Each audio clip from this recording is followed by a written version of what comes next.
Friends, welcome back to my channel AR media. അപ്പോൾ video കണ്ടുകൊണ്ടിരിക്കുന്ന എല്ലാവർക്കും happy Vishu and happy Eid Mubarak. അങ്ങനെ നമ്മുടെ നോമ്പും റമദാൻ മാസവും എല്ലാം കഴിഞ്ഞു. അപ്പോൾ ഞാൻ എൻ്റെ യൂട്യൂബ് ചാനൽ ഒന്നും കൂടി റീസ്റ്റാർട്ട് ചെയ്യാൻ വേണ്ടി പോകുകയാണ്. അപ്പോൾ അതിൽ സന്തോഷ വാർത്ത എന്ന് പറഞ്ഞിട്ടുണ്ടെങ്കിൽ നമ്മുടെ യൂട്യൂബ് ചാനൽ 1K സബ്സ്ക്രൈബേഴ്സ് ആയി. ഒരുപാട് സന്തോഷമുണ്ട്, അതുപോലെ തന്നെ ഒരുപാട് നന്ദിയുണ്ട് ഒരുപാട് പേർക്ക് ഈ ചാനൽ ഇത്രയും സപ്പോർട്ട് ചെയ്തവർക്കും കമൻറ്റ് ചെയ്തവർക്കും. അതിപ്പോൾ പോസിറ്റീവ് കമൻസ് ഉണ്ട്, നെഗറ്റീവ് കമൻസ് ഉണ്ട്, എങ്കിലും സപ്പോർട്ട് ചെയ്ത എല്ലാവർക്കും ഒരുപാട് നന്ദി. അപ്പോൾ ഇനിയും നിങ്ങളുടെ ആ ഒരു സപ്പോർട്ട് ഉണ്ടാവുക. നെഗറ്റീവ് ആണെങ്കിലും പോസിറ്റീവ് ആണെങ്കിലും നിങ്ങളുടെ അഭിപ്രായങ്ങൾ കമൻറ്റിലൊന്ന് പറയാം, എങ്കിലും എനിക്ക് എൻ്റെ ചാനൽ കുറച്ചുകൂടി ഇമ്പ്രൂവ് ചെയ്യാൻ പറ്റുള്ളൂ.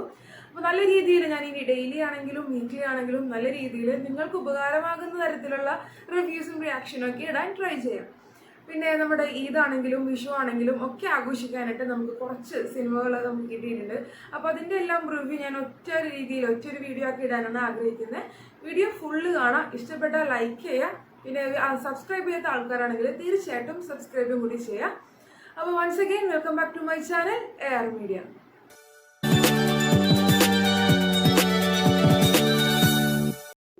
മൊത്തം റിലീസായിരിക്കണം. 1 വർഷങ്ങൾക്ക് ശേഷം, പിന്നെ ആവേശം, പിന്നെ ജയ് ഗണേഷ്, ഈ 3 പടവും നല്ല തകർത്ത് അടിപൊളിയായിട്ട് പോയിക്കൊണ്ടിരിക്കുകയാണ്. ഫുൾ ബുക്കിങ്ങും ഒരു സീറ്റ് പോലും കിട്ടാനില്ലാത്ത അവസ്ഥയാണ് ഇപ്പോൾ.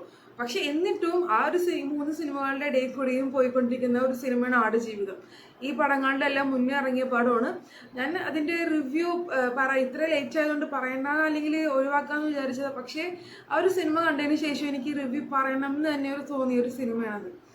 ഈ ആ ഒരു ഡയറക്ടറിൻ്റെ ബ്ലെസി എന്ന് പറയുന്ന ആ ഒരു ഡയറക്ടറിൻ്റെ 16 വർഷം അല്ലെങ്കിൽ അതിൽ കൂടുതൽ ഈ ഒരു സിനിമയ്ക്ക് വേണ്ടി ചിലവാക്കിയത് ഒട്ടും തന്നെ വേസ്റ്റ്, അല്ലെങ്കിൽ ഒട്ടും തന്നെ മോശം, അങ്ങനെ പറയാൻ പറ്റാത്ത രീതിയിലുള്ള ഒരു സിനിമയാണ് ആടുജീവിതം. ആ ഒരു സിനിമ കണ്ടുകൊണ്ടിരിക്കുമ്പോൾ, തിയേറ്ററിൽ നമ്മൾ കണ്ടുകൊണ്ടിരിക്കുമ്പോൾ ശരിക്കും എന്താ പറയുക, നമുക്ക് ഞാനൊക്കെ പേഴ്സണലി കരഞ്ഞുകൊണ്ടാണ് ആ പടം കണ്ടത്.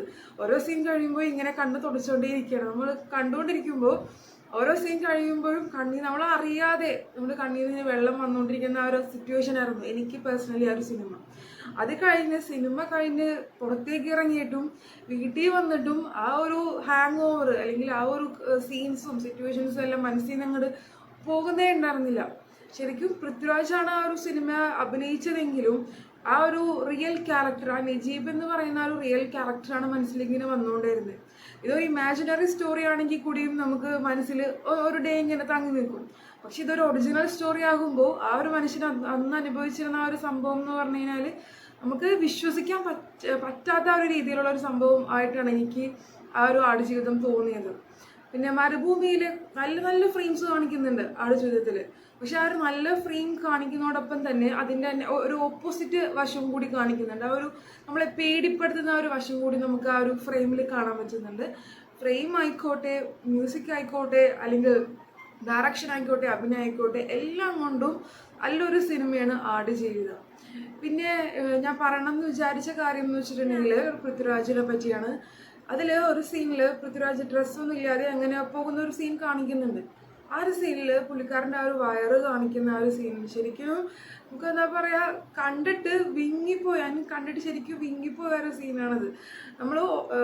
നമ്മൾ ഡ്യൂപ്പ് വെച്ച് ചെയ്യും, അല്ലെങ്കിൽ നമ്മുടെ ആർട്ടിഫിഷ്യലായിട്ട് ഉണ്ടാക്കിയൊക്കെ എടുക്കും, അങ്ങനെയൊക്കെ ചെയ്യാറുണ്ട്. പക്ഷേ ഇത് ഒറിജിനലായിട്ട് ആ ഒരു മനുഷ്യൻ അത്രയും ട്രാൻസ്ഫോർമേഷനിൽ അത്രയും മേക്ക് ഓവർ ചെയ്യാന്ന് പറഞ്ഞിട്ടുണ്ടെങ്കിൽ ശരിക്കും പറഞ്ഞാൽ നമുക്ക് വിശ്വസിക്കാൻ പറ്റില്ല. പുള്ളിക്കാരന് ഏറ്റവും വലിയ അവാർഡ് കൊടുത്തേ പറ്റിയ ഒരു സിനിമയ്ക്ക് വേണ്ടിയിട്ട്. പിന്നെ ലാസ്റ്റ് ഈ ഒരു പടത്തിനെ പറ്റി ഞാൻ ലാസ്റ്റ് ഒരു വാക്കും കൂടി പറയാനാണ്.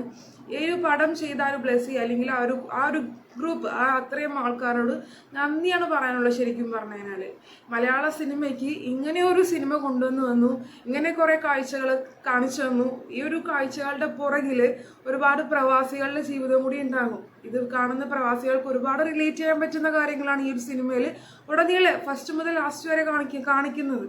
അപ്പോൾ അതുകൊണ്ട് നമ്മൾ നാട്ടിലുള്ള ആൾക്കാർ ചിന്തിക്കും വല്ലപ്പോഴൊക്കെ പ്രവാസികളെ പറ്റി. പക്ഷേ അത് സ്ക്രീനിലൂടെ കണ്ടപ്പോൾ ഒരുപാട് അവരെ പറ്റി നമ്മൾ ചിന്തിച്ചു പോയി.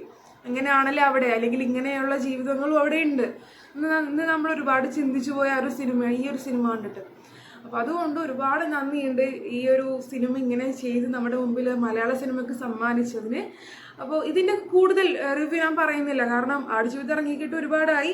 നോമ്പ് സമയമായതുകൊണ്ട് ഞാൻ കണ്ടുമില്ല, ഇപ്പോഴാണ് കാണാൻ പറ്റിയത്. അപ്പോൾ ഇതിൻ്റെ റിവ്യൂവും റിയാക്ഷനൊക്കെ ഓൾറെഡി കുറേ പേര് ചെയ്തിട്ടുണ്ട്. അപ്പോൾ അതുകൊണ്ട് ഞാൻ കൂടുതൽ വലിച്ചു നീട്ടുന്നില്ല, വളരെ ചെറിയ രീതിയിലാണ് ഞാനിത് പറയാൻ ആഗ്രഹിക്കുന്നത്. പിന്നെ നെക്സ്റ്റ് വരുന്ന സിനിമയാണ് വർഷങ്ങൾക്ക് ശേഷം കംപ്ലീറ്റ്ലി ഒരു വിനീത് ശ്രീനിവാസൻ പടം. നമ്മൾ വിനീത് ശ്രീനിവാസന്റെ പടത്തിൽ എന്തൊക്കെ നമ്മൾ പ്രതീക്ഷിക്കുന്നുണ്ട് അല്ലെങ്കിൽ എന്തൊക്കെ നമ്മൾ കാണുന്നുണ്ട് അതെല്ലാം ഈ ഒരു പടത്തിൽ വന്നിട്ടുണ്ട്.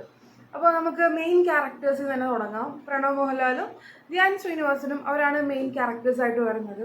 അപ്പോൾ അതിൽ രണ്ടുപേരും സൂപ്പറായിട്ട് ചെയ്തിട്ടുണ്ട്. ഇവർക്ക് രണ്ടുപേർക്കും ഇത്രയും നന്നായിട്ട് അഭിനയിക്കാമെന്ന് എനിക്ക് മനസ്സിലായത് ഈ ഒരു പടത്തിൽ കൂടിയാണ്. അപ്പോൾ അതിൽ ട്രാൻസ്ഫോർമേഷൻസ് വരുന്നുണ്ട് ഇവർ രണ്ടുപേരുടെ. ധ്യാൻ സൂപ്പറായിട്ട് ആ ഒരു ട്രാൻസ്ഫോർമേഷൻ ചെയ്തിട്ടുണ്ട്. അതിൽ ബോഡി ലാംഗ്വേജ് ആണെങ്കിലും വെയിറ്റ് കൂട്ടാനുള്ള സീൻ കുറയ്ക്കണത് അതൊക്കെ പുള്ളിക്കാരൻ സൂപ്പറായിട്ട് ചെയ്തിട്ടുണ്ട്.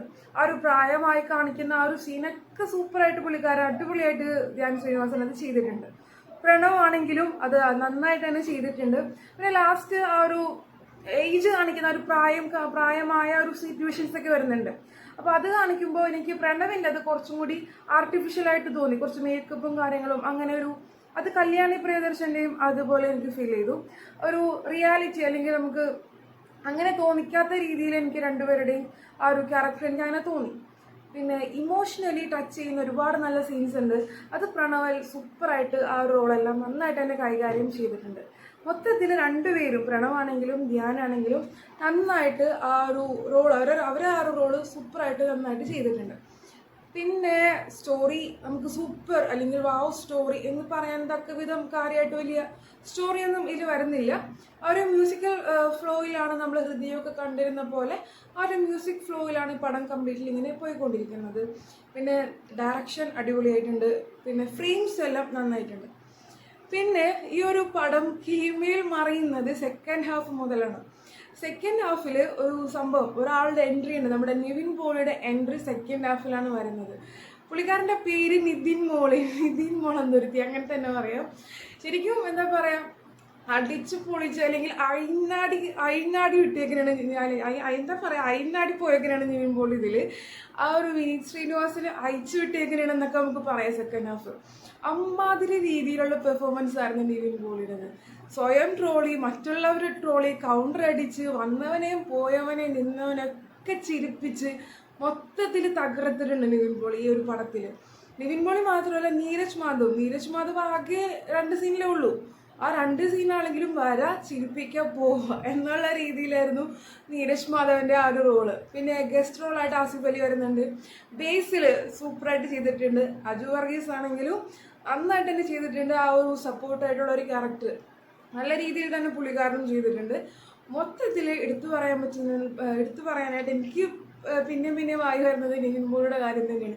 ശരിക്കും നിവിൻ പോളിയുടെ ആ ഒരു സീൻ ഇല്ലെങ്കിൽ പടം ഇല്ല. അമ്മാതിരി രീതിയിലാണ് ആ സെക്കൻഡ് ഹാഫ് നിവിൻ പോളി കൊണ്ടുപോയി കളഞ്ഞേക്കണത്. പിന്നെ ഈ കുറേ സിനിമകളുടെ ക്ലീശ ക്ലൈമാക്സുകളൊക്കെ പൊളിച്ചടുക്കിയിട്ടുണ്ട്. നമ്മൾ ഇങ്ങനെയായിരുന്നു ക്ലൈമാക്സ് എന്നുള്ള രീതിയിൽ ചിന്തിച്ച് വരുമ്പോഴേക്കും ആ ക്ലൈമാക്സ് ഒക്കെ മാറ്റി പൊളിച്ചടുക്കിയിട്ടുണ്ട് ലാസ്റ്റൊക്കെ വരുമ്പോൾ.